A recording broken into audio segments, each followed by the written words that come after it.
Saudara, terima kasih Anda masih bersama kami di Kompas Petang. Sikap Nasdem mendukung bakal Capres Anies Baswedan yang mengkritisi kebijakan Presiden Joko Widodo kembali mendapat sorotan.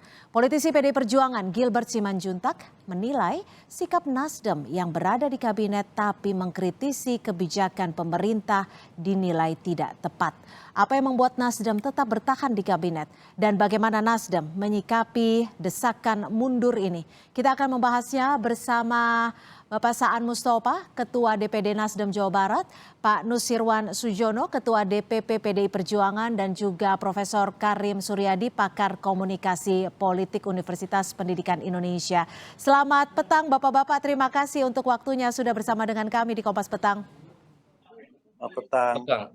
Ya, saya akan ke Prof. Karim terlebih dahulu. Ini Nasdem disebut-sebut oleh PDIP bermuka dua. Pendapat Anda soal ini? Ya, menurut saya antara sikap politik Nasdem yang mengusung calon presiden yang berbeda dengan mayoritas koalisi pendukung pemerintah dengan sikapnya mengkritik pemerintah, itu dua hal yang berbeda. Meskipun tidak bisa dipisahkan. Kenapa saya bilang dua hal yang berbeda? Sikap Nasdem berada dalam koalisi pemerintahan itu adalah sikap yang diambil ketika dia membentuk pemerintahan Joko Widodo. Yang kedua, sikap dia mengusung calon presiden yang berbeda dari koalisi mayoritas, itu sikap Nasdem 2004 dan seterusnya.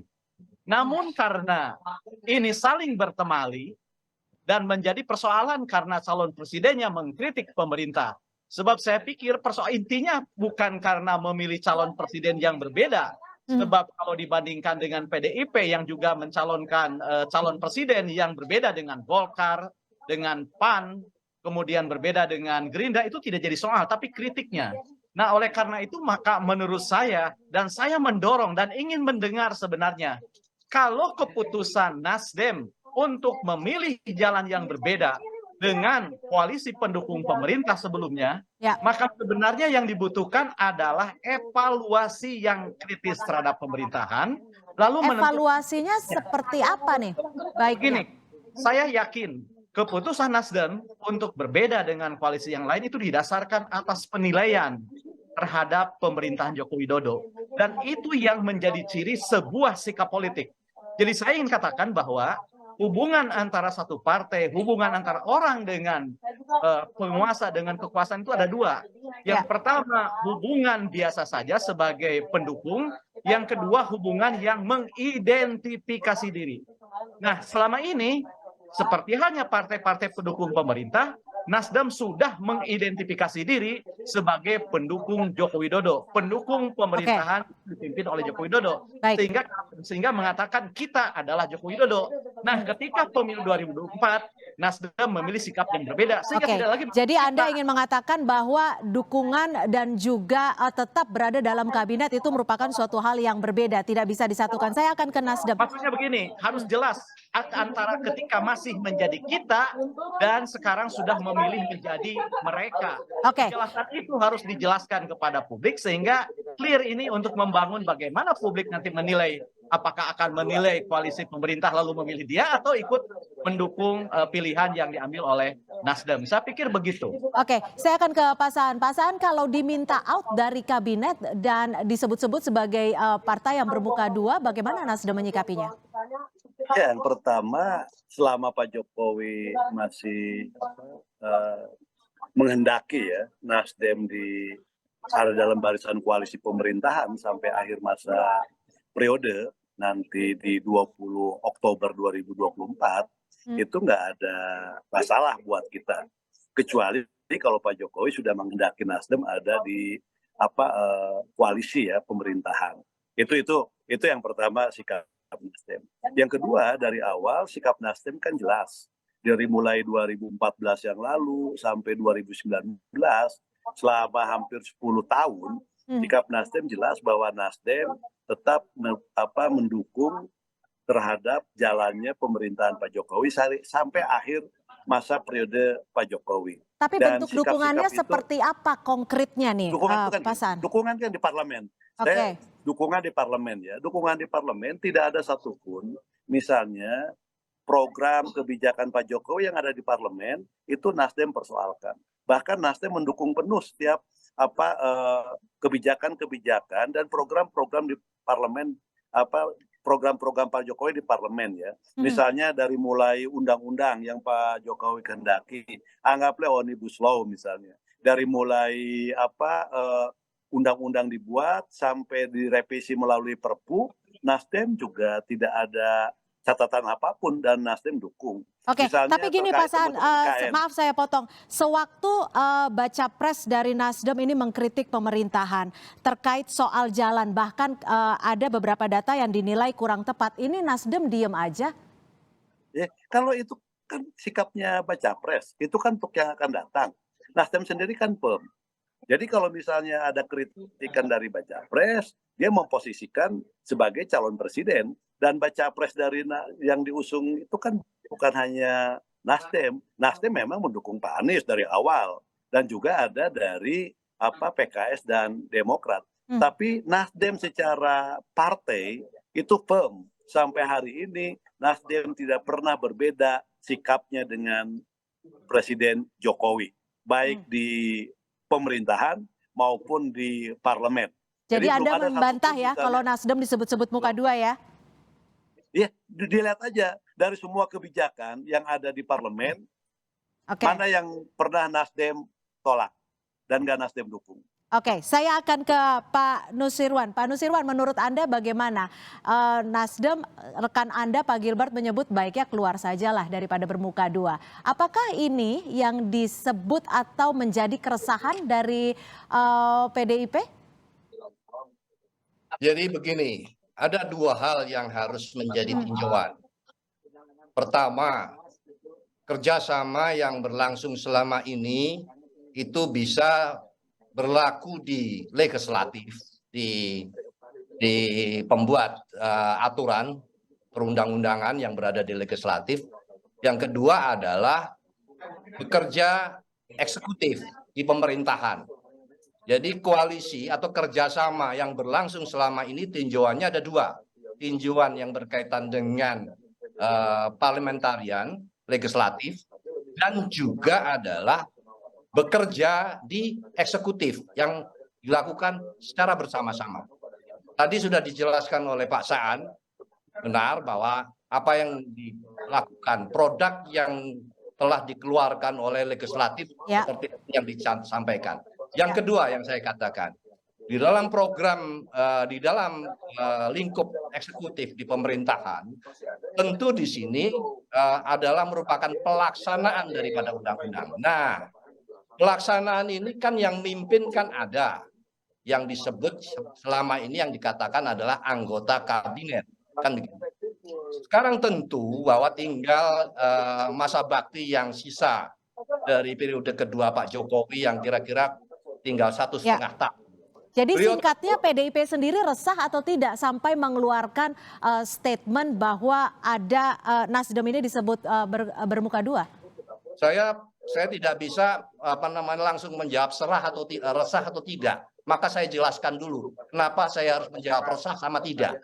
Jadi katakan yang berkaitan dengan pemerintahan, saya teruskan lagi. Bahwa 1,5 tahun ini tentunya Pak Jokowi ingin seluruh programnya dipastikan ini masih berlanjut, masih terjaga, dan itu merupakan legacy beliau nanti.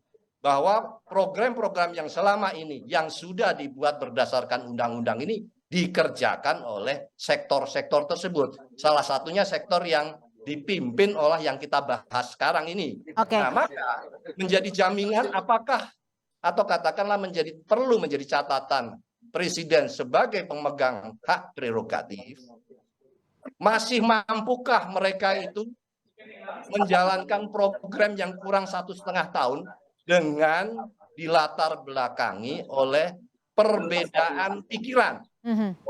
Perbedaan pikiran. Karena tidak bisa tadi dipotong. Pokoknya saya akan mendukung sampai 2024. Tidak bisa. Karena semua itu harus totally. Kita harus memegang konsep secara utuh. Tidak bisa sebuah program itu setengah-setengah. Maka saya ingin mempertanyakan dan menjadi catatan, tentu hak prerogatif ada pada beliau Presiden untuk meninjau apakah untuk memberikan evaluasi dan analisa kira-kira masih sanggup nggak, masih bisa menyelesaikan tidak dengan latar belakang perbedaan pikiran untuk pasca 2004. Gimana Pak Saan? Masih sanggup tidak meskipun waktu hanya tinggal singkat bisa dikatakan? Ya sampai sejauh ini ya, saya belum pernah mendengar komplain dari Presiden terkait dengan soal kinerja para menteri yang ada dari Partai Nasdem. Apakah itu Menteri Pertanian, Kehutanan, dan bahkan dalam beberapa waktu yang lalu Menteri Pertanian kita merangkap dengan Menteri Perindustrian. Kinerja dari sisi pengendalian sektor pangan dan sebagainya juga saya tidak mendapatkan komplain apapun. Saya mendengar ya, misalnya Presiden saya baca, saya dengar di berbagai media. Meskipun visi misinya sudah berbeda ya, sudah lebih ke perubahan ya. Kalau visi misi kan kita kan gini loh, kita ingin menjelaskan visi misi Presiden itu kan berakhir nanti di 2024 yang akan datang kan Oktober. Ini visi misi Presiden itu kan sampai 20 Oktober 2024 yang akan datang. Nah pasca itu, misalnya pasca Oktober 2024, nah kita baru berpikir apa yang akan dilanjutkan dari program Presiden dan apa yang akan diperbaiki. Jadi ada kesinambungan dari sisi program dan kebijakan Presiden dan ada yang upaya perbaikan dari apa yang sudah dilakukan oleh Presiden. Maka dalam setiap apapun pasti di tengah kehebatan yang luar biasa misalnya, pasti ada celah yang bisa kita perbaiki kan. Tidak ada yang namanya sempurna. Tidak ada yang namanya orang 100% kan gitu loh kan. Ya, dalam meskipun menjalankan sebuah pemerintahan. Bisa dikatakan waktu hanya tinggal beberapa bulan lagi, apakah inkonsisten atau konsisten tetap bersama? Kalau itu saya pastikan selama Pak Jokowi menghendaki sampai akhir nanti Presiden menjabat 20 Oktober 2024 Nasdem akan konsisten. Kecuali kalau Presiden tidak menghendaki lagi, ya apa boleh buat kan gitu. Presiden dilempar bola. Baik, kita masih akan membahasnya. Kita akan bahas secara lengkap lagi. Tetap bersama kami di Kompas Petang. Terima kasih Anda masih bersama kami di Kompas Petang. Politisi PDI Perjuangan Gilbert Simanjuntak sempat menyebutkan bahwa Nasdem saat ini bermuka dua dan lebih baik keluar dari kabinet. Dan itu masih akan menjadi pembahasan kita bersama Ketua DPD Nasdem Jawa Barat Saan Mustafa dan juga Ketua DPP PDI Perjuangan Nusriwan Sujono dan Prof. Karim. Saya langsung ke Prof. Karim. Prof, kalau Anda melihatnya sikap politik Nasdem ini saat ini wajar-wajar saja tidak sih? Justru saya ingin melihat sikap politik dari partai pendukung koalisi pemerintahan. Menurut saya adalah hal yang wajar jika PDIP menilai kualitas koalisi ini, termasuk memberikan masukan kepada Presiden untuk mengevaluasi kabinetnya. Nah, apakah Presiden akan menuruti nasihat itu, masukan itu untuk mengevaluasi menterinya, itu kan menjadi haknya Presiden. Jadi menurut saya bukan Demokrat yang harus memutuskan keluar, bukan Nasdem yang harus memutuskan keluar, atau bukan anggota koalisi atau kerjasama pendukung pemerintah yang menyuruh keluar, sebab wewenang untuk mengangkat dan memberhentikan itu ada pada Presiden. Jadi menurut saya meskipun situasi ini sangat kritikal, dinilai tidak etis, tetap aturan kita adalah Presiden yang berhak berwenang untuk mengangkat, mengevaluasi menteri. Bahkan ketika misalnya tidak Berarti secara etika politik ada di tangan Presiden, seperti itu Anda ingin mengucapkannya? Saya ingin mengatakan bahwa kewenangan untuk mengganti, memaju, mundurkan Presiden itu, menteri itu ada di tangan Presiden. Nah, tahan dulu sampai di situ. Pak Nusirwan, sempat tidak memberikan masukan kepada Presiden terkait hal ini? Tentu bahwa itu kewenangan untuk menyampaikan masukan kepada Presiden, ada saluran-saluran dari partai dan itu tidak pada kami, pasti ada saluran tersendiri yang khusus di internal dan tentu itu tidak perlu harus dibahas di forum ini bagaimana itu salurannya. Tapi yang jelas bahwa bukan merupakan sebuah pertanyaan lagi karena memang konstitusinya memang demikian bahwa itu memang kewenangannya presiden begitu. Ini kan yang dibahas bagaimana kita bisa memberikan catatan, kita memberikan masukan kan maksudnya begitu. Tapi tentu bahwa pada akhirnya sesuai dengan aturan, sesuai dengan konstitusi, maka tinggal ukurannya adalah persoalan kemampuan kapasitas dan etika dan kepatutan saja. Oke, tapi kalau menurut Anda sendiri saat ini di kabinet tersisa 2 menteri dari Partai Nasdem, apakah bisa melanjutkan kinerja-kinerjanya dan tetap mendukung kabinet ini sampai 2024? Saya meragukan itu. Saya meragukan itu. Jadi tentu bahwa dinamika pada terakhir-terakhir ini tentu akan mempengaruhi kinerja dari beliau-beliau yang sedang kita bahas pada saat ini. Jadi tidak bisa kita hanya ukurannya formal. Ukuran formal itu tentu kalau ditanya sanggup apa tidak. Anda ragu 2 menteri Partai Nasdem yang saat ini berada di kabinet untuk meneruskan apa yang menjadi cita-cita kabinet Jokowi. Gimana Pak Saan? Ada keraguan berat nih kayaknya.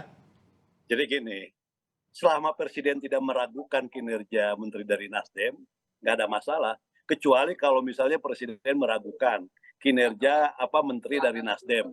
Misalnya Menteri Pertanian, Menteri Kehutanan, bisa diragukan kinerjanya.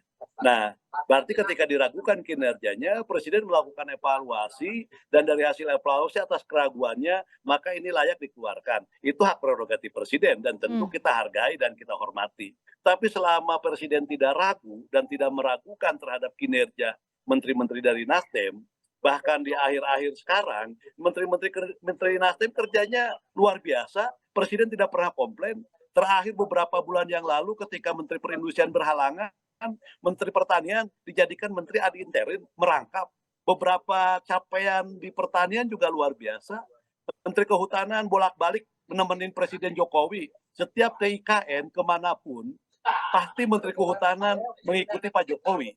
Bahkan ada paling terdepan. Jadi sekali lagi saya ingin tegaskan, selama Presiden tidak meragukan, tidak masalah. Kalau ada teman koalisi yang lain meragukan, ya silahkan saja.